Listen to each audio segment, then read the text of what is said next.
그래서 이 제자가 무슨 말을 한 거면은, 신라바드라 장로 스님께서 3년 전에 단식을 하였던 적이 있습니다. 스님은 사실 연세도 드시고 관절염으로 고통을 앓고 있을 때입니다.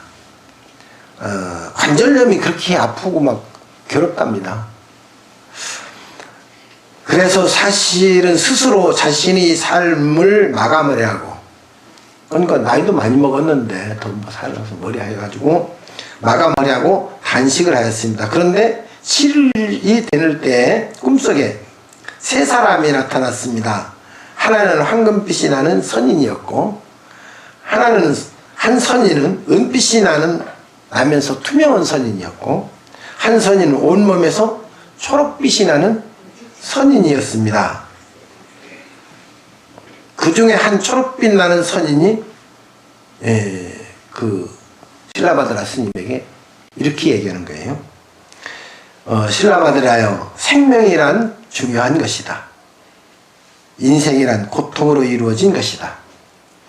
괴로움의 원인이 소멸하면 결국 괴로움이 사라진다. 이것은 부처님 말씀이다. 그대에게 이런 고통은 과거의 한 나라의 국왕이었다. 그때 백성을 애호하지 않은 까닭으로 오늘의 그 과보를 받는 것이다. 그러니까 조그만 몸이 어디 아픈 것도 과보야 아니에요. 과보입니다. 황금빛이 나는 선인이 말하기를, 초록빛 나는 선인을 가리키면서, 제가 기록 그대로 적어가지고 온 거예요. 가리키면서 말하기를, 이 선인은 바로 관세음 보살이다. 그래서 저 혼자 어쩌니 한참 생각해 봤어요. 왜 관세음 보살이 초록빛을 날까? 은빛이 나는 선인은 미륵보살이며, 황금빛 나는 선인은 나 자신인데 나는 운수보살이다. 그랬어요. 그러니까 운수보살은 황금빛 나고, 미륵보살은 은빛이 나는데 투명하고, 관세음보살은 초록빛이 나요. 그래서 초록빛 나는 사람 보면은 관세음보살인 줄 알면 됩니다. 그런데 그대 앞에 우리들이 온 것은 다름이 아니라 앞으로 대제국의 땅에서 한 귀한 스님이 그대를 찾아올 것이다. 그에게 그대는 법을 가르쳐 주어라. 부처님 법은 그 대제국에서 무럭무럭 성장해서 세상을 덮으리라. 이 3년 전에 그 일이 있었는데, 현장 스님이, 이 젊은 스님이 와서 제자 되기를 간청을 하고 육아사지로를 배웠다니까 깜짝 놀라서 우는 거예요. 놀래서. 자기가 말 않고 다른 사람 입을 제자를 통해서 말을 해주게 한 겁니다. 그러면서 또 아주 신장한 말씀을 이제 현장 스님한테 얘기합니다. 이렇게 물어요. 현장 법사요, 그대는 총명해서 머지않아 세상을 통찰하는 힘이 생길 것이다. 이 나란다 불교 사원, 이 인도 땅의 불교는 그대는 어떻게 생각하는가? 현장 스님이 전 모릅니다. 모르겠습니다. 그런데 오면서 느낀 것들이 있어요. 여러 사원들이 들리니까 젊은 싱싱한 젊은 수자들이 없고, 절마다 노인들만 있더라. 이 신라바드라 스님이 이렇게 얘기합니다. 100년 후는 이 사원은 파괴되고 잡초가 무성할 것이다. 100년이면 그 자리에 그 절이, 그 대사원이 3,000명 이상이나 사는 스님들이 살던 절이 없어진다는 뜻이죠. 다시 말해서 불교가 없어진다는 뜻이에요. 그런데 정말로 아니나 다를까 100년 후에, 9세기에 저 중동에서 해교들이 쳐들어와서 3,000명의 스님을 앉혀놓고 목을 다 자르고 절을 완전 파괴해서 지금까지 복구가 안 돼 있습니다. 해교라는 종교를 가진 그들은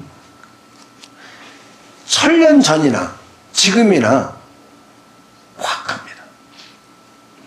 왜 그럴까요? 가르침이 잘못됐기 때문에 그렇습니다. 증오와 복수심이 있어요. 그래서 요 근래 그 영국의 그 종교학자들이 해교, 불교, 바이블, 성경 이 책을 놓고서 왜 해교는 포악한가, 뭐가 다른가, 거기서 이제는 중요한 낱말, 제일 많이 나오는 낱말들을 조사해 봤어요.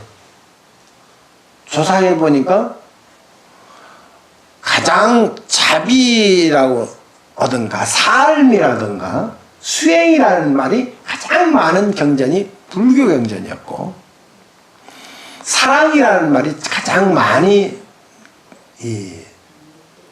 자비, 사랑, 존경, 믿음이 많이 나온 것이 바이블, 성경이었고, 제일 그런 말이 적은 경전이 이슬람 경전이에요. 거기에는 뭐뭐한 데는 그 증오심을 일으켜서 그들을 꺾어야 된다든가 그들을 가르쳐야 된다든가 이런 그 뭐라고 할까, 바이블이나 아니면 불경에 있는 것보다 반대되는 글들이 더 많이 있다, 그렇게 밝혀냈어요. 그래서 나란다 대사관은 철저하게 그렇게 이제 사라지고 맙니다.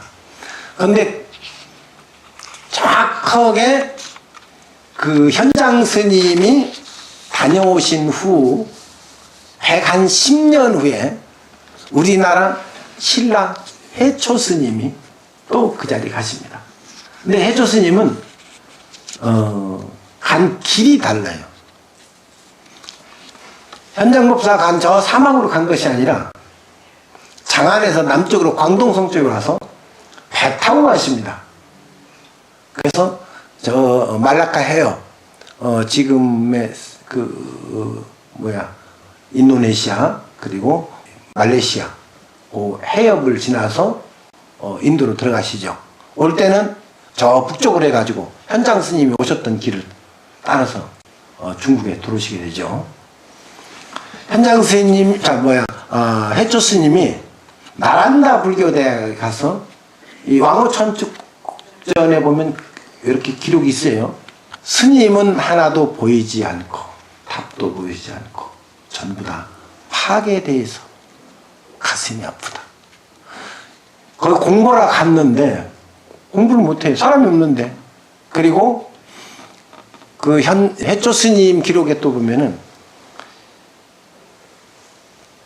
녹야원 갔는데도 다 파괴돼서 아무것도 없고, 또 쿠시나가라 가니까 사원이 다 파괴되고 없고, 그리고 룸비니 동산이라고 하지 않습니까? 부처님 탄생지 거기 가니까 작은 절에 늙은 중이 담벼락에서 햇볕을 쬐고 있다. 그 써는 그대로 제가 해석해 드린 겁니다.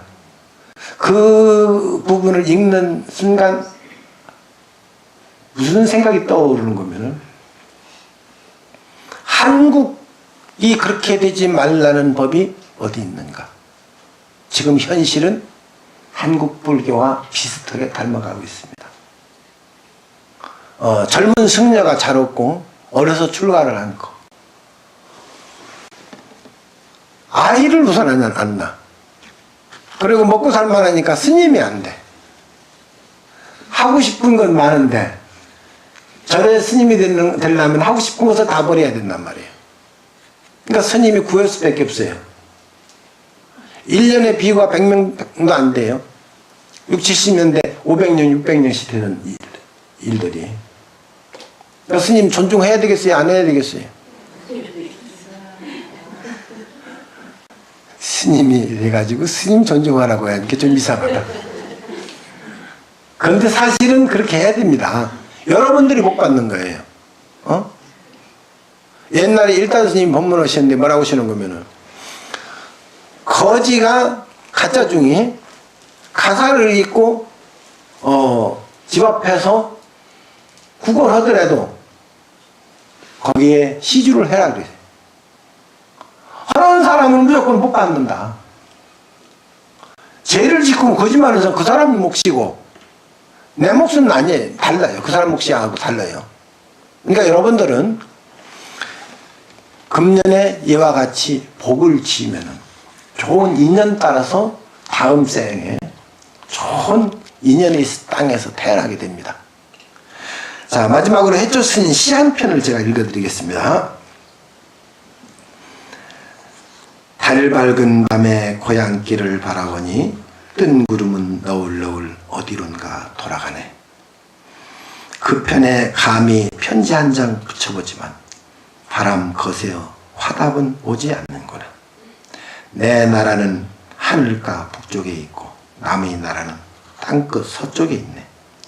이곳에는 기러기마저 없으니 누가 있어 내 소식을 계림으로 전할까. 계림이 어디죠? 신라 경주.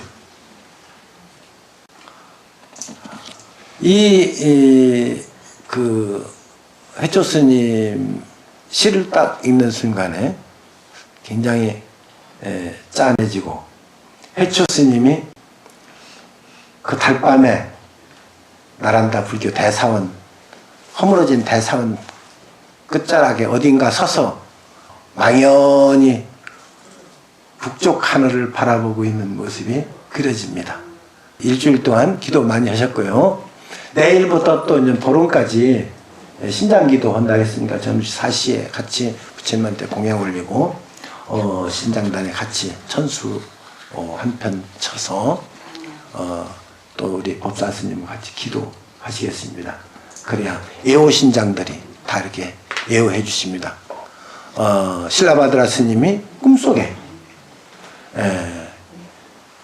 문수보살, 미륵보살, 관세음보살이 나타나셔서